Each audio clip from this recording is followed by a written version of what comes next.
a 13-year-old who lost his life, and a 16-year-old whose life will never be the same again. No one was prepared for what unfolded at River Valley High School 4 days ago. Tonight, we try to pick up the pieces. We want to know, how can we move on?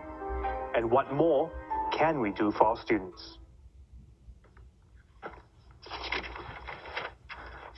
Joining me on this special live forum tonight is Nicodemus Lim, who has been part of the team at Tai Hwa Kwan Family Service Center at Jurong. They have been lending support to the students and staff at River Valley High School. We also have with us clinical psychologist Dr. Sean Ee. Also, former school counselor Gary Koh. And Hashima Jasni from Project It'll Be Alright, a youth-led group which advocates mental well-being. And tonight we'll also be addressing some of the questions that you have sent in to us. Welcome to all. You know, maybe you can take me through the immediate aftermath. What do you think were some of the emotions, the thoughts that were going through for the parents, the students, and the staff who were all affected? Sean? Well, I suppose like the clear ones that we've already heard a lot, been talked about, the shock to numbness, the immediate fears, anger perhaps as well, anxieties, feelings of sadness, all this would be pretty common. Yeah. I think the fear factor is definitely spikes in an occasion like this. Fear, because school is supposed to be a safe environment, so the fear, as a parent, I'm fearing for my child. As a student, I'm fearing, is something going to happen to me? Is someone else out there, is it safe to even be coming here? And so I think the fear factor definitely is an emotion that's going and through many. This fear, who would it be greatest for? The friends, the parents? I mean, who do you think would be really feeling it right now? I think everyone in the school is going to be feeling that way, from the cleaners, the vendors, the principal, staff, and obviously students as well. And students have, the classrooms closest to the place, or the toilet, that's the toilet that they frequently go to. I mean, so you're going to have a spectrum of people, but everyone is going to be affected somewhat.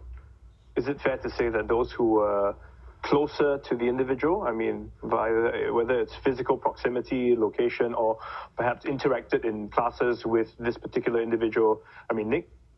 Of course, those who are there to witness the incident might be witnessing firsthand the trauma. However, there are people who may not have enough information, and that can spike anxiety as well. And what is the impact like for them? I mean, when you talk about this trauma, what is it? How is it hitting them?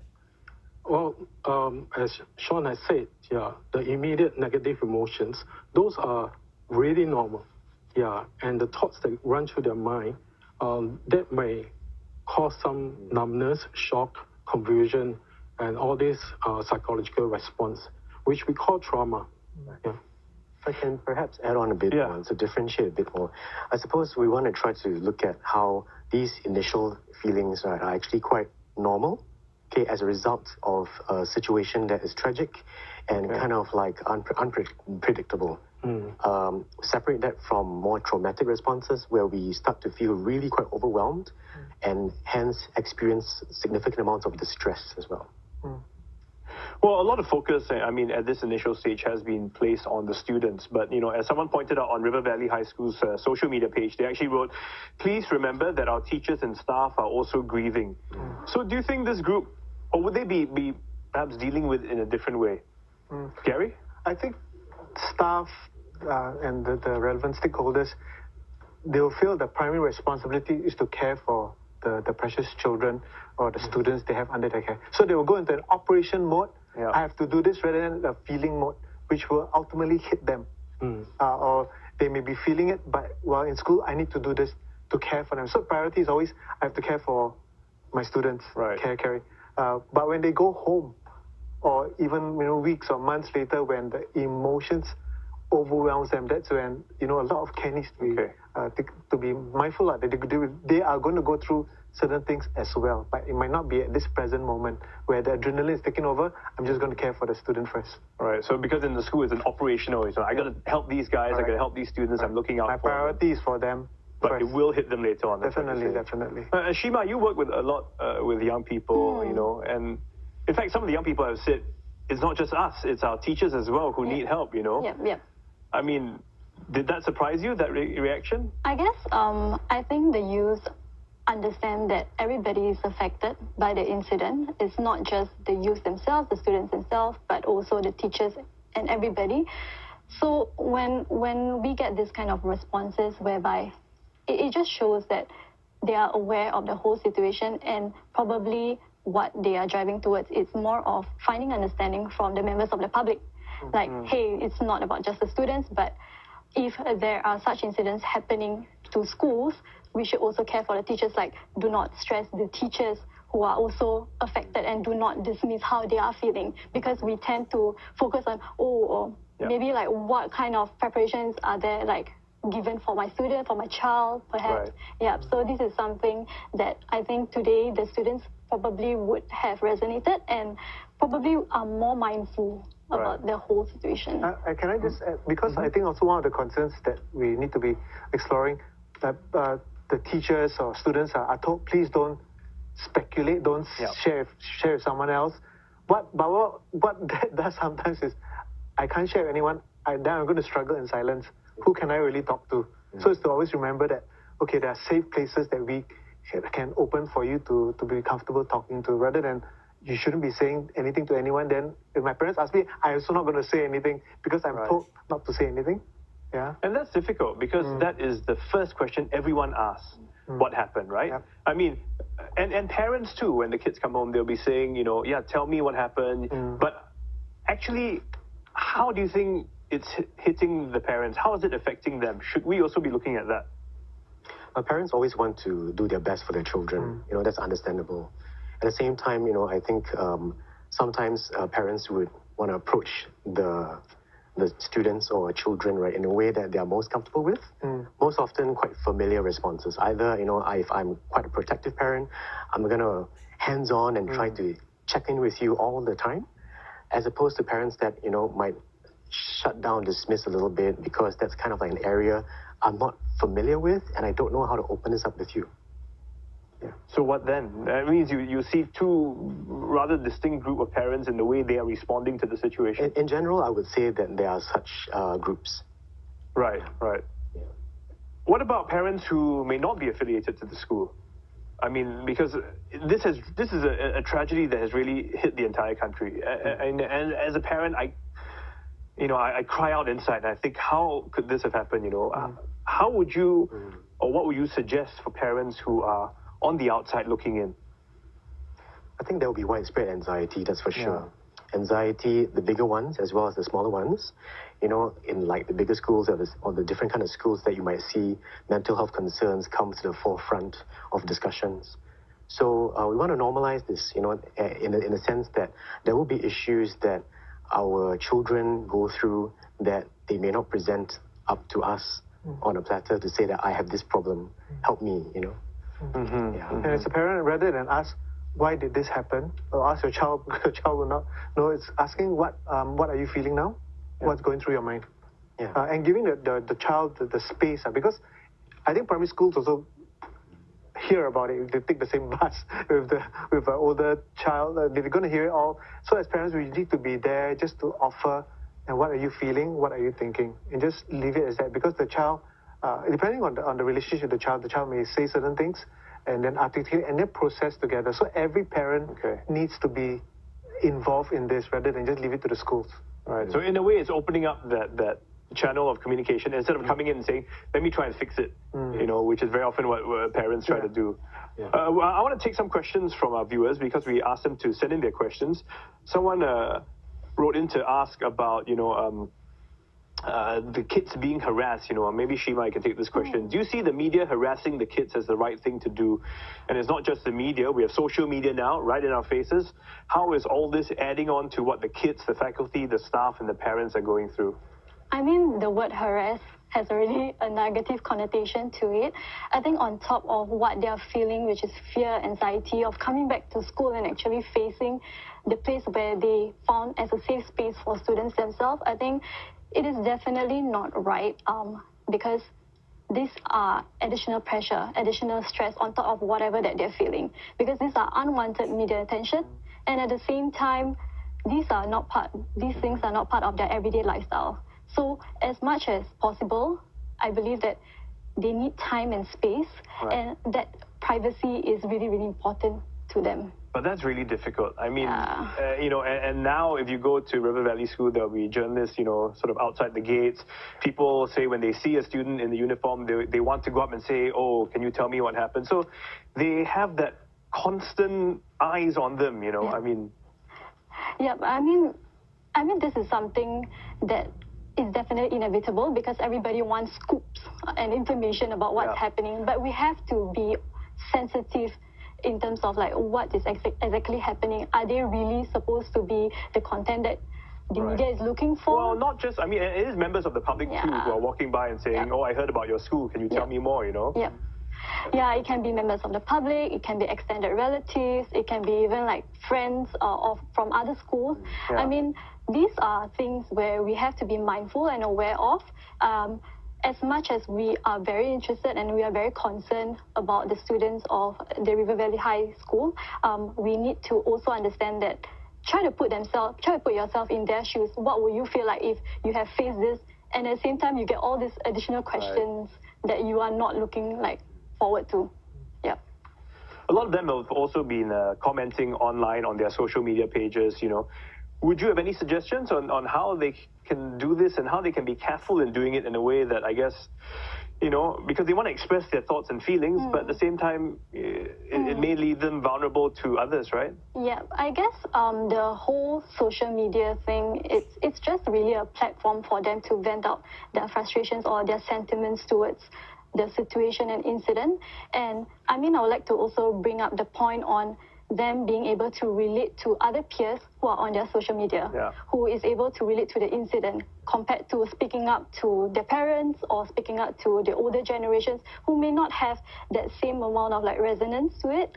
So, I mean, definitely social media, it can be the content that they put up may be insensitive, or maybe the language that they use may not be the best kind of language, but it's something that we also have to be careful about in general, in terms of understanding where they're coming from. Psychologically, I mean, just to add on here, I think developmentally speaking, it is an age range, adolescent age, whereby youth are still trying to learn the appropriate words, to find them, to express what they really do feel inside, and how they think about a certain issue. So a great deal of effort can sometimes be used by youth to actually to think about a particular issue such as this, or to not think about it at all. Hold that thought. I mean, we do want to bring you a clip because the Director General yesterday made some remarks with regards to the incident, Director General Dr. Wong Siew Hong. So let's take a look at that clip. The immediate aftermath of a tragedy like this is critical and sensitive.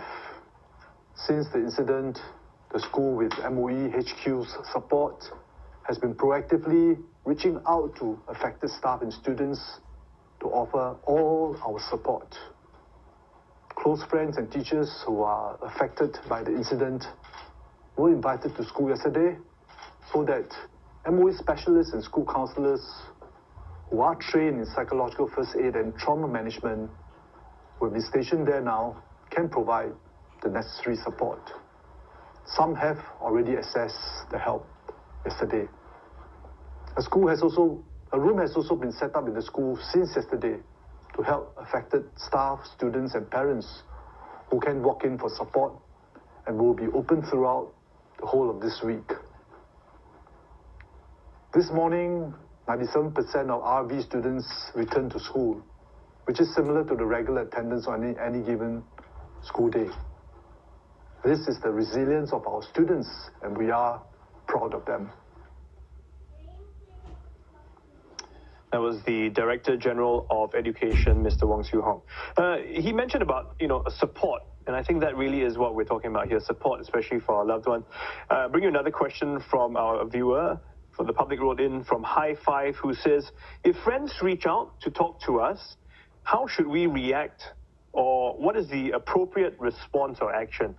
So I'm sure many of them have now friends saying, hey, what's going on? Tell me. How do you think they should respond, especially if they're a student at school? Sean? I think we always want a sense, the closer you are to the situation, you're probably going to be impacted more. So as a result, right, if your friend's reaching out to us, and you start to want to feel like, just think for a second, do I want to say all that much? Do I not want to? Do I feel comfortable at all? Right. And how do you know? Well, that's really tough. How can we expect someone, a young person, to know that? A good way, I think, is a good question. Maybe is to ask the individual, right? Are you comfortable speaking about what happened? If not, I'm just here at arm's length. Okay. I'll be here for you. And this leads me to the next question from Ming SY, who asks, how should we support our friends? I mean, how do we know if they need space, or should we probe further? At which point should we probe further, even if they say, I'm okay? Yeah. Nick? I think it's always good to check in, even though they might not display any signs of distress at the moment. But signs of trauma can come much later. It can be months. It can be even up to a year. Yeah. So it is about letting them have the opportunity to open up. If they're not ready, that's fine. But if they are, we can keep probing as comfortable as they can be. Right. Yeah. And should this be a regular thing? I mean, if I have a friend, should I check in with him today, tomorrow, every day, or just once a week? I think periodically, about once a month or so, if they need some space. Yeah. But it also depends on the side. We need to observe for signs of distress. Yeah. So you don't notice anything, if the person is fine, we just have to be on the alert. Teachers, school personnel can always check in on a monthly basis, quarterly basis, just to be sure. Okay. Yeah. I suppose if it triggers our insecurities, but are we disturbing in these individuals too much? Yeah. There will be a subset pool who will feel tremendous relief should you check in on them and have them the space to speak about things. So that makes it, I mean, it's, as you mentioned, it's challenging because it's different for every individual, right? Yeah. We don't have a clear answer for that. But what about those who have been more directly affected, the students of the school or friends of those involved? Is there anything more we can actually do for them? Gary? What we call the circles of vulnerability, the immediate, maybe the classmates, the CCA mates, they would be probably the ones more affected because of how well they know the person. So priority, if there are only so many counselors or help that's going to come in, the priority will be given to this group, and then it trickles down to the greater proportion of students who might really not need to have a personal counseling session per se, but maybe a teacher there just to help process. We're here for you. But the first circle of vulnerability, they are the ones that as much care given to them. Even their parents, if you need to, educate the parents how and what you should be saying to your child when they get home, because they're going to be in school for only so many hours, but once they get home, they're going to be with you. So as parents, I think because parents always feel like, I don't know what to say. How should I respond? Should I ask, not ask? My child doesn't talk to me. So if parents realize that, okay, there's certain things I can say and certain things I can do, we have holistic approach. In school, they have the support here. At home, my parents are going to be supporting me as well. Right. Yeah. I would just like to bounce off from that. As we hear from the media, MOE has already come in to perform psychological first aid. Yeah. What else can we do is looking at counseling for the long term. It's like physical wound. Sometimes it might not be healed well enough, and then we might open, clean it up. Yeah. And that's what counseling does. Yeah, for the mind. Similarly, therapy. Yeah, maybe a longer term solution for those who have severe symptoms. But now the main concern that many people have is, what if copycats arise from this? Is there a concern with that? Who wants to take that? Sean? I suppose this will always be a concern to some degree, right? And we want to stem this in some way to provide more accurate and timely information, right? That these are real issues that we want to be sensitive about, provide compassion and kindness. so that we can communicate to individuals that this is not an issue to be trifled with or to make fun of as well. You know, like, can you imagine a lot of people starting to meme all these, what the facts of the case and making fun of this already. So this is not the time for that. Well, hold on to that thought. We do need to take off for a short break. But when we come back, do you have a role in helping your child deal with what has happened? Stay with us. We'll talk more right after these messages.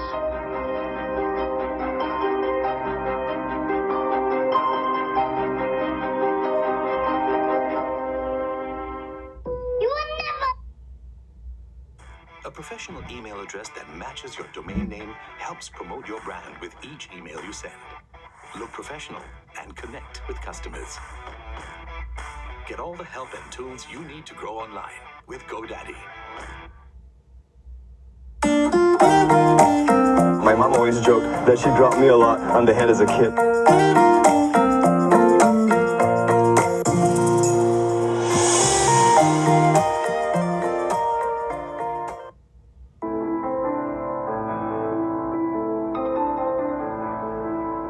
And welcome back. We've been discussing the tragedy at River Valley High. The incident has not just affected staff, students, and faculty at the school, but the very nature of the incident has had a profound impact on all of us here within Singapore. I mean, we were speaking earlier about the immediate sort of fallout to the incident, but do you expect something like this to linger on for quite a while? Sean? I would say, as you know, as Gary pointed out earlier on, you know, some of us would only experience the emotional effects weeks on or a bit more as well, right? So from there onwards, we might be, if it's a traumatic response, we might actually call up old memories of previous losses, frightening issues that we might have gone through before, like death of a close one, and so on and so forth, Right. that might trigger us to feel very distressed. And how long can this go on for? It depends on the individual, actually. Right. I ask that because there's a lot of attention now and there's a lot of help being given right now. But if we think about it months from now, when things have trickled down a little bit, is it concern then? If it's a traumatic response, you know, what we will sometimes see in individuals is that they might be suddenly disturbed by dreams. They might be disturbed by something that someone said. They saw an image about something in the news. They might also get pretty upset by something they overheard on the bus on Right. the way home. So those can be triggers. Triggers, yeah. But how then can we differentiate between the short term, the long term? I mean, Nick, is there any way to deal with this? Yeah, I think our energy can be drawn from physical cuts and wounds as well. Yeah, if it's untreated, it's not noticed, and it's left open, there can be infection around the wound. It can have also long-term implications and complications. So we need to be able to look out for the signs and symptoms and help the person to seek treatment. Yeah. So that's going to be my question. What are the signs and symptoms? If I'm worried about my child, what should I be looking for? Because I can't tell whether it's still lingering with them, right? Yeah. For parents, that's actually an advantage because you see your child at home. You might be able to notice they might have nightmares, they might have sleep disturbance, they might have loss of appetite, loss of concentration. Things like that are telltale signs. Yeah, and Gary, I mean, a lot of the support will be coming from the school. As a former school counselor, I mean, I'm going to ask you very candidly, do you think our counselors are equipped for an event like this and to deal with it? I think just like soldiers are equipped, no one prepares you for war, per se. Counselors are equipped. They go through for substantial training for crisis management, how to psychological first aid, and all things like that. But I guess the emotional impact is just going to be as strong, even if I'm a counselor, even though I'm equipped, even though I have to do all these things, I know it, but I feel something else altogether. But I'll still do my job to administer help and support. Because this is like a first time ever kind of incident as far as I know. So I am equipped, but emotionally, it's still a challenge. Right. So maybe you can give me an example. I mean, because you're saying you have the tools, you know the methods in a way, but to actually execute it, I mean, do you have examples of the kind of training you guys have gone through? So, a crisis response when a trauma, when there's maybe an attack in the school. Yeah. Something goes on, and then the psychological effects of what the students or staff are feeling, then they will go through a certain step of protocol. This is how to help someone who has gone through that. So as a counselor, we are trained to help someone in that situation. Right. Yeah, but obviously, again, the emotional impact is a little different. So mentally, I know what to do. And I will do it, but emotionally, I will struggle as well. Especially for this situation, which is something so unforeseen and unexpected. Yeah. Does that throw things out of whack? Definitely. Like again, the emotional response, I will feel it, but my SOP is to do certain things. And I think, like I said, staff, everyone will be going through, I'm going to care for the child first. That's my priority. I'm going to do all the things necessary for them. So at the back end, as a counselor, I also need to process what I'm feeling myself. Okay. That means the counselor needs to be counseled. You mentioned the terrorism, sort of, where schools have been doing a lot of practices and that. Do you think we can better prepare our counselors for something like this? How do you better prepare? I mean, it's just an ongoing training. I don't think anyone's going to ever be prepared because if it's something new, and we pray that it will never happen again, you can only prepare so much, I think. Yeah, let's say if an attempt on self-harm, if I'm prepared for that, if I've done it before, I become a little more confident in supporting someone who's struggling with self-harm issues. Yeah, so when it's something that's just never happened before, it throws me off a little, but I'm still going to do my what I have to do. I suppose if I can add on to what Gary's saying, there are merits actually to respond without too much emotion at the very beginning stages of the trauma. So that might actually motivate people, mobilize people into active action, which can be quite protective, and not be super distressed as you're trying to help the person, which can be even more traumatic. So once past that initial stage, then we can start to get in touch. Most people who do psychological first aid wouldn't just go there, are you okay? Are you okay? They're just like, here's some medicated oil, here's some tissue, are you okay? So to be a distance from the incident. But Ashima, I mean, do you think relying on schools to help our students is adequate? I think what the schools have prepared, I mean, we have a lot of, I'm sure they have a lot of resources that they made it readily available for students. But I think not just about the resources such as counseling as well as seeking professional help. I think one thing that I would like to add on would be the relatability of letting people know what you're feeling, and that comes from probably youth communities or rather older, younger adults who are also part of the youth community so that they can speak up much more easily and also relate to these youths better. Especially, personally, I think that counseling maybe, I know that that is an option, but would I proactively go for it, especially when there's this stigma going around and it's not exactly a norm yet to go So the same challenge for asking a teenager to open up to their parents. Yep, correct. Which is very unlikely, right? I mean, Gary, perhaps you can, I know earlier you were sharing that story of how you talked to your son about suicide actually, right? And why was that? So last year, my wife and I, because we knew there was mental health was becoming a concern, so we thought it's about time we brought this whole topic. We've sort of talked about it before, but we wanted to. But I have a 14-year-old son, so when we talked to him and asked him, what he thought about suicide, or if he was ever going through suicidal thoughts, would he talk to us? And I'm a counselor. My wife is also trained in the field. He said no. I wasn't shocked. Although I was sad, but I wasn't shocked because I know he loves us. He doesn't want to be a burden to us. So his rationale is, I don't want to share it. I know you all already have your own challenges. Why would I want to place a burden on you? So we had to go through, okay, it's fine. If you don't talk to us, who are the people you can talk to? Yeah. So who can he talk to? Right. So it's creating a database in his mind. Can you talk to this relative, this auntie, this cousin, this sibling, this teacher in school, this pastoral care worker in the school? So it helped him, and then we identified certain people that he would be most comfortable sharing his struggles. It doesn't have to be suicidal thoughts, but his own challenges, his own fears, his own struggles that he will not otherwise talk to his parents automatically. So you guys decided that he needed to have this database that he could turn to. Because as we all know, no teen will ever really open up to their parents. It just doesn't make sense to them at that point of time in their life. So is that why you all decided that they needed to have someone to turn to? Yeah, I think also the research shows that with the care from a caring adult is actually an important factor in the relationship for them to share what they're going through. So we found that, okay, I need to connect my son in this area, and showing that we care for you. We are here as well. But if you're really not comfortable with us, these are the other options. Even seeing a counselor, it's okay with us. But the fact that you were able to have that conversation with your son is already, many parents be saying, wow.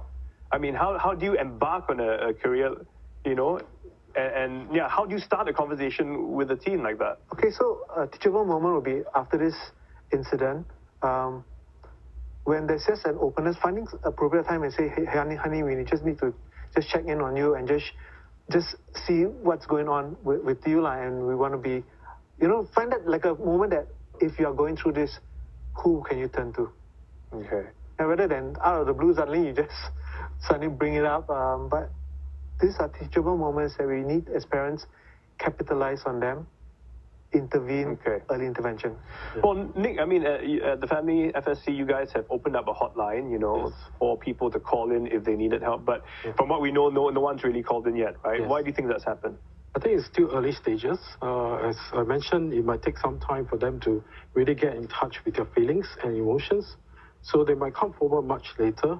However, it's also to help parents who might not be able to access the school services. So this inquiry line is another channel that we want to support MOE's efforts. And also for staff and students who might not want to be seen on the school ground seeking help, I think it's a good avenue that they have an alternative.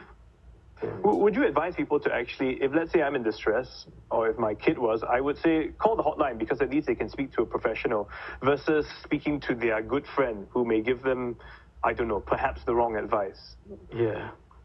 Definitely professionals will be able to process more of the emotions and point them to the right directions and tell them about the community resources that's available.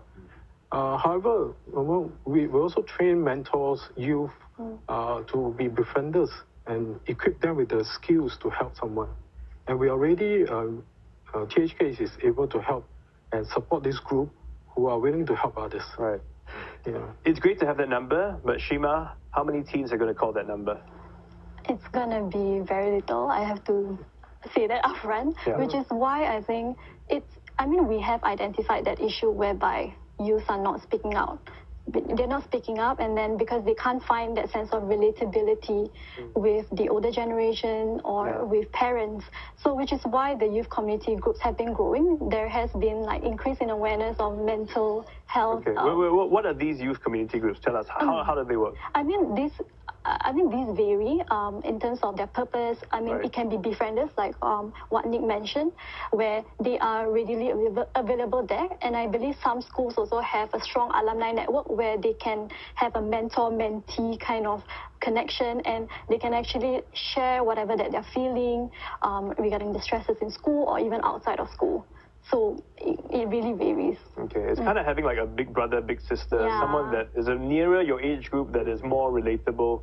Actually, to add to that, I think these events will provide youths a legitimate, appropriate channel to unleash whatever previous frustrations they have about things. It's just that it's aligned with this stuff as well. Right? It can be concerns about, marginalization, gender orientation. It can be coming out. It can be about how I'm disappointing my parents. I'm very frustrated with my schoolwork. It can be so many things. Even COVID, they don't know how to manage the degree at which they have to cut down on their meetings with their friends. So from what you're saying, it does sound like they have quite a lot bottled up with them. And I want to highlight this because just earlier today we heard about another tragedy where a boy fell from height at SJI. What lessons do you think we can take from what has happened at River Valley? I think we want to start the conversation going about expressing oneself, right?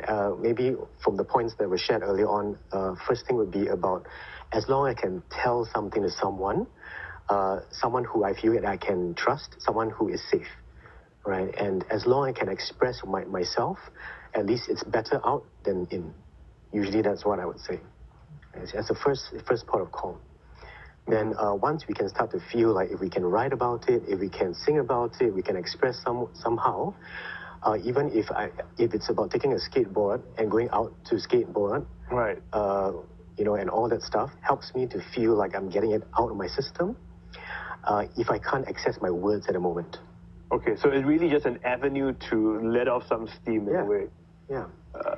But is this a long-term cure, or is it just a short-term burst of? I think it's something that's ongoing. So the more that I feel something, I'll have to let it out somehow. If I can't tell my family, my parents, maybe my siblings, if they don't tell me, or I would just go for my friends. So the thing to add on here is also sometimes to share amongst my own group of friends, I might have the minority opinion, which then causes me to feel like I don't want to be singled out to be, hey, how come you're like that, so emo, so like drama about all this stuff. Then it becomes sort of like suppressed and trivialized once more. I think if we can equip the students to know how to respond when a friend is going through that, rather than if you're going through that. So, I'm okay. But somehow, if someone else is feeling that way, what can you do rather than just be there and just have a good night's rest and then tomorrow everything will be okay, and sort of dismissing because I don't know what to do. But if I'm equipped with the skills that if my classmate is showing some duress, I need to, as a caring friend, do something about it. And that's highlighting maybe to a teacher, to an adult, a coach, someone else, even my parents, so that help can come in as early as possible. But do you think our kids are equipped with that? I think that's why we need to equip. Whether they are equipped now, maybe not, but we need to be proactive in equipping. Okay, so in that way, all of us become, I guess, the eyes and ears of, to help look out for them. But a kid who is depressed may think that they can, follow suit in such behavior. They see others doing it, they may think they can copy it, and there's a way out for them. How can we prevent that from happening? Nick? I'm thinking that we need to start conversations about the exposure to violence and also the use of social media. Yeah, this might be quite general, but times are evolving. Children are accessing all these online networks much earlier.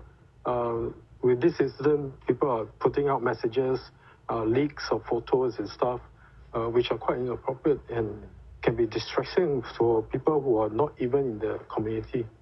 Yeah. If I may suggest an add-on, right? I think it's a very good idea, it's a good start. Also, we want to emphasize to take the lead. So, for example, if schools, like principals, and at all rungs of the hierarchy, to share about their fears, their insecurities, my students, our well-being, what has happened after this incident, and how am I responding, genuinely as not just your principal, but also about as a human being. That the same way we might encourage parents to lead the way, to don't just talk about it in a very negative way, but also talk about it in a way such that we can create compassion, kindness, to respond to this situation and make better sense it for the children. So an example would be, after this has happened, you can talk very openly about what happened, because a lot of teens might be like, oh, what's this in the news? Maybe younger children as well. So you want to tell them that, some people do take their lives. Okay. Because this is the only narrow way out. But there are other ways too. Right. So then that's where the parenting knowledge can all start coming in. So in a way, you address the issue, don't try and hide it, address it and deal with it with... Yeah, it's a likelihood they know it already. I think one of the struggles that the teens have working the schools, when an incident, whether self-harm has taken place, they are told to hush about it. Right. Out of respect or for whatever reasons, they hush. But because of social media, they're all discussing, but there's no adult presence anymore. Discussing it somewhere, somewhere else. I don't talk to the teachers. But you know what, Gary? Hold that thought, about because we want to talk more about mental health issues, which very often have been hush and hidden away from sight. We do need to take off for a short break, but do stay with us, because when we come back, we'll talk more about mental health issues and how you can spot them in our young. Okay, thanks, guys.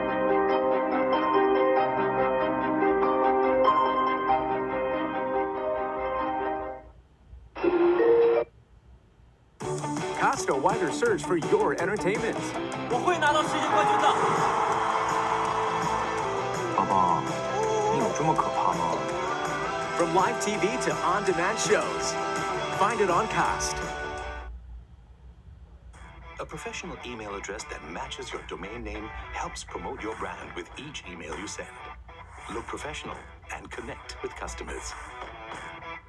Get all the help and tools you need to grow online with GoDaddy.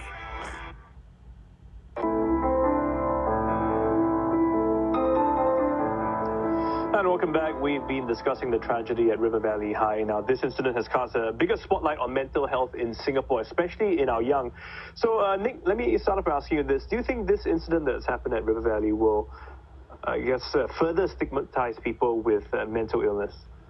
Definitely, yes. But what I want to emphasize is that psychological trauma, if it's not managed well, it can lead to further mental health issues. Yeah, we call it the internalizing, externalizing behavior. Yeah, some of these students might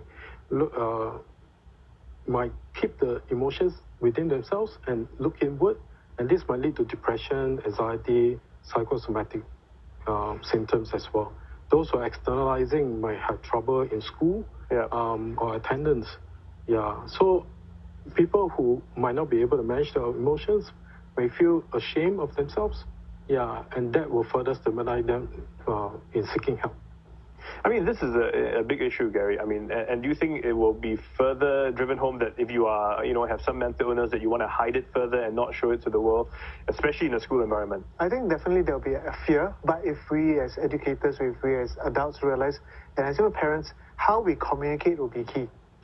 Saying that it is okay. All of us will go through certain patches in our life when we need to get help, psychological help, counseling help, and if we can normalize that behavior, that it's okay, there's nothing wrong in getting help. I think we will go further in this whole journey. But is there any way for us to, it's very hard to normalize that across the board. I mean, some parents will say it's okay, but we know society may still look at it differently. Is there any way for us to also spot some of those who might be more prone to needing such help? Peers will be first line support. They will identify if a friend's going through certain things. The teachers, obviously parents for the home front, we are always there. We need to be aware, like certain things. If my child's withdrawing from his normal behavior or her normal behavior, signs and symptoms, what's happening in their minds. But again, like I said, if we educate everyone, all the young people, the students, to be the hands and feet, to be the ears, what's going on around them, and maybe bring their friend along to get more support, rather than just say, you go and see the counselor, you go and see the teacher. Let's go get help together. Okay. Yeah. But where is this pressure coming from? I mean, and who are these kids that are feeling it? We often hear stories about certain top schools who often have, a lot of kids saying they're feeling very stressed. I mean, what do you think is contributing to that? And Gary, I'm going to ask you again, because you were a counselor at one of these schools for quite some time. So what's contributing to their stress? Yeah. In my experience in the years there, a majority were family related. So family plays an important role, because when they are teenagers, just like we all know, teenagers go through the individuating process where I withdraw from my parents. I need to find my identity. And parents who have been okay all this while now face a challenging young person who speaks his mind or her mind. So the family dynamics obviously change, and sometimes the stress comes from the parents, not from the school itself. I mean, the academics is always there. It's always going to be some kind of stressor there. But majority of cases I have seen were family related. Okay. So family plays a very important role. Do you guys believe there's such a thing, there's good stress and bad stress? The good stress that pushes you to do even better, and the bad stress that works in the opposite direction. I mean, certainly, there's an optimal level of stress that we can deal with. Of course, bearing in mind, if I can deal with that stress well, with some strategies that are good, if you can deal with your studies well, you don't feel stressed about it, or if your personality is such that you are not that anxious, you can a bit more like calm when it comes down to a lot of stressful situations, then maybe it can be mitigated somewhat. Of course, also, if you are surrounded by a lot of people that are very supportive, it tends to assist you to deal with higher levels of stress in better ways as well. But what if you're in an environment where there's a lot of stress for other things? Everyone's competing to get that, that spot. It's commensurate with more accumulated stress. We'll talk about it in terms of a lot more cognitive load. That means more to the mind to have to think about. more concerns, whether it's competitiveness in schools. But does that mean it's different for everyone? So as a parent, again, I have to understand my child, know what drives them or what puts them down. Yeah, one might already assume that that's part of the equation being a parent. But of course, we don't want to slap it on every single parent that you need to know this. It becomes very stressful to be not a good enough parent. We want to try to encourage people, like, do the best you can. Try to connect where you can. Not everyone who is dealing with mental health issues has violent tendencies. I mean, could this be because, I mean, is there one of the first conclusions some friends told me when they heard about this incident, they were like, must be all those violent movies and violent games that our kids are playing nowadays. The thing is, there's no clear research on it. I mean, you've talked about how people can improve their reaction times with certain kind of games as well, right? There's some people say that you should allow appropriate expression of anger and rage as opposed to it being stifled, kept in, and then expressed out in a lot more violent ways. So we want to think about how we know our kids. How do they manage their anger, for example? How is it manifested? Do I see them talking about their anger, or are they just acting out their anger? As opposed to that. Like back in those days in school, we can see like students chasing the teachers around with a chair and throwing at a teacher, for example. Okay. Well, I don't know what school you went to. Yeah, I mean, there are many kind of expressions of how one might deal with their rage. Right. And sometimes, in this context as well, whereby, if you were particular camps and attitudes towards what happened, you might then express these strong feelings in specific ways. So do we then need to offer our kids an avenue to vent? I mean, it sounds like you're saying all of us have some level of frustration that we need to let go of every now and then. I think we all need some kind of outlet, healthy outlet. I think with the whole COVID situation, sometimes the outlet is hampered, because sometimes the outlet could just be going outside, run around, go to the playground, go for walks outside, just hang out somewhere else besides just staying cooped at home, where the pressure is just there.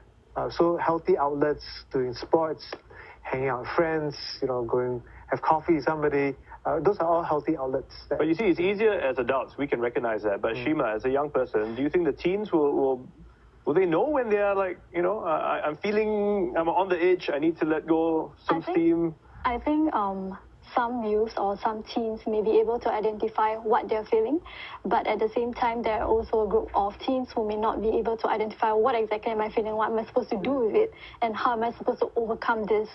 So, I mean, there are a lot of activities that are being put up online in terms of handling this mental health stress, but at the same time, I think social media is one of the outlets that they are using in terms of venting out their frustrations, putting up posts, even sharing of songs as a representation of their moods, sharing of posts, because they find a relatability in this content, media content by other content creators.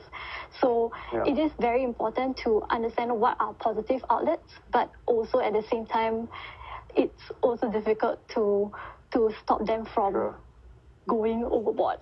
I think that's where the struggle is when it comes to social media or outlets online, because I may gravitate towards a site or a platform or a community that feeds a certain negative behavior that I have. Right.